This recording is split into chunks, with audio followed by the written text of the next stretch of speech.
Hola, soc la Laura i fa un mes vaig acabar la meva experiència de TLN Mobilitat a Pàdova. El TLN és un programa que ofereixen l'Associació ALBA, on va destinat a persones d'entre 18 i 29 anys que ni estudien ni treballen. Llavors, què es fa? És un mes d'immersió lingüística, cultural, etc.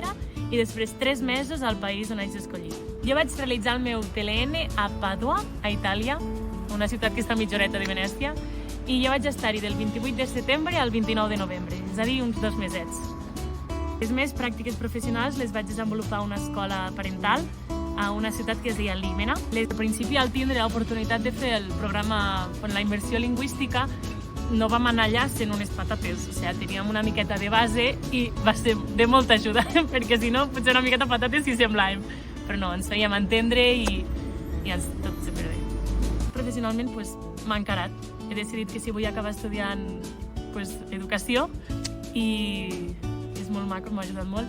I després, forma personal, viatjar a Porter.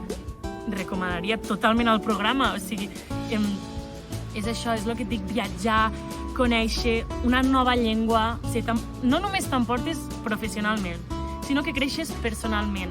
Aprens una nova llengua, que sempre t'aporta moltes oportunitats.